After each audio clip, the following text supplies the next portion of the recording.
Hey guys, my name's Justin and welcome to Hellsboro, where we care about the design behind designer luxury. And if you care too, you're gonna smash that subscribe button. I'm just kidding, I'm not gonna become that kind of person. Subscribe so you can join the clique. So for today's video, I thought something fun would be to talk about my worst luxury purchases. So the first thing on the list is this Gucci soft leather backpack. So I actually bought this as a birthday present to myself, March 2020. So I got it like right before all the lockdowns and before like COVID really like became a thing. I ended up canceling a trip that I had planned, and this was like the consolation prize. For me, it's one of the worst purchases I've made because A, I don't use it anymore. At the time, it maybe was closer to my style, but I think part of it was just I wanted to buy something to treat myself because I felt bad that I had to cancel my birthday trip. Which sounds like really sad, but like at the time it did make me feel better. It's not to say this isn't like a fantastic bag. It's just a little bit more on the minimal side compared to where I think my style journey has taken me. I don't know, it is a really great bag. So it is like, it's 100% leather and it is convertible, so you can carry it by like the top handle or by these handles. It can be a backpack or a sling, but despite how versatile it is, I basically never use it. It not being my like ideal style, plus like a lot of like not great feelings really led me to not use this. And honestly, because I didn't use it, I'm probably going to try selling it just because I don't know, I like the idea of someone else using this bag and loving it and, you know, making it their own. So yeah, that's the first one. Number two is this Kenzo Eye Sweatshirt. So I think it was in like 2013 maybe when the tiger sweatshirt really like caught fire. Oh my god, what is this, the Hunger Games? I think it was the time when like if you could take nice pictures of yourself and you knew how to write a blog really well, you could become like super influency, and like everyone who could take nice pictures of themselves and wrote very nice in their blogs was obsessed with like the Kenzo like tiger sweatshirt. And then shortly after, the eye capsule came out, which is, this is part of it. I didn't get it when it came out because I was too poor then, but I ended up like a couple years afterwards, I saw it on like a crazy sale, so I ended up buying it because I have like, I don't know why, but like I have a thing for like semi-realistic eyes on clothing. Is that weird? Comment below if you think I'm weird. The main thing for me about this is that because it was this kind of like flash in the pan, like overnight it became so popular, and then I don't know, maybe like a few months later everyone kind of forgot about it already.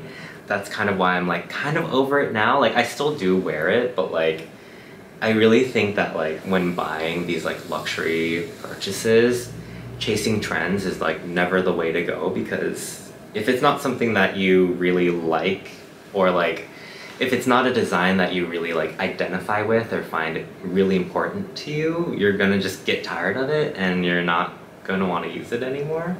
Alright, next item. So for this next item, I actually don't have it anymore because I ended up selling it. This next item that I don't have anymore is the Loewe, I think it's a small balloon bag, and this is from the My Neighbor Totoro collaboration. So the balloon bag is basically like a bucket bag, and that's one of the reasons why I'm actually looking for a bucket bag now, because I got rid of it. And I wouldn't say it was a worst purchase in that like I would never use it.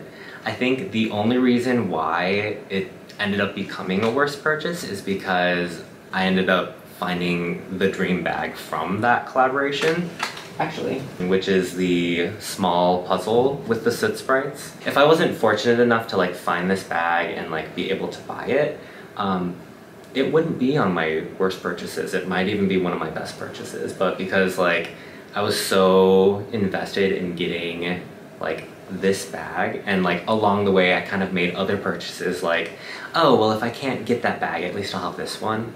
But then I ended up getting this one, so then it kind of became like redundant in a way, because I don't want like all of my bags to have soot sprites on them, even though they're so cute. Look. I hope whoever purchased it from me loves it and it makes them happy anytime they look at it. So that was that, and now for the next item. My large Telfar in painter's tape. So painter's tape is the kind of blue. I guess it's based off of like painter's tape. Anyways, I wanted this bag so badly because it was like so close to like that IKEA blue, and I was like, oh, if I get it, it's like I have like an IKEA tote, but it's like an actual bag, like similar to the Balenciaga arena tote that like went kind of viral. I also love the color as well, but I ended up getting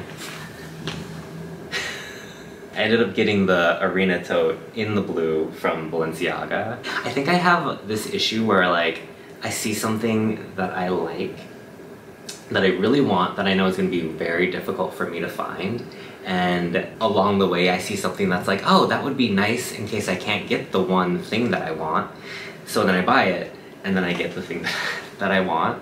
I think it comes from my anxiety. So if we want to talk about my anxiety, I think it all started when I'm just kidding. Yeah, I think it really just comes down to like, I love this bag so much, and I love it because it reminded me of something that happened like in pop culture, but then I have the actual like piece of the pop culture, so it just kind of became redundant. And like the large Telfars aren't like daily go-to bags anyways for most people, definitely not for me, so it just doesn't have that much of a place in my wardrobe. I'm probably never gonna sell it just because I love it, and if I need to like pack a lot of bags for like a trip or something like that, this is always a good bag to use. But yeah, this is also one of those bags that I just ended up not using, but still love it. And then there's one more item for my worst purchases, and it's actually on this wall, and it is my Chanel Hula. I don't know if this is like shocking or anything, but this is absolutely one of my worst purchases. I understand that it's like super important when it comes to pop culture, and there's a lot of like understanding and references that have happened since this bag came out, but that's kind of why it's one of my worst purchases, I think.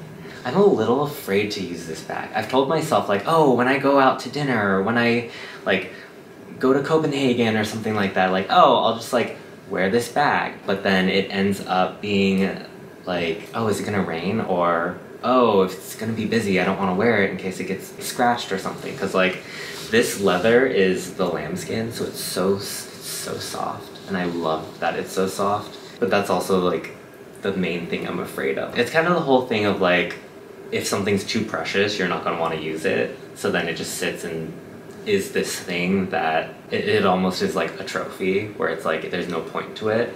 So yeah, for now this is one of my worst purchases. I'm sure like one day I'll work up the courage to actually use this, and like I'll like swing it around and probably like scratch it and stuff like that. But yeah, so until then, I guess this is gonna sit on my worst purchases list. So yeah. But yeah, so there you go. I like to think of like making these purchases and like having some regrets, selling some things. I think it's just part of the journey of learning like what your style is, and you know, how you actually feel when it comes to buying some of these like really nice and really expensive things. You're really not gonna know how you feel until you actually own it and either use it or don't. So for me, it's not really like a bad thing, it's just kind of a learning that I've taken along the way.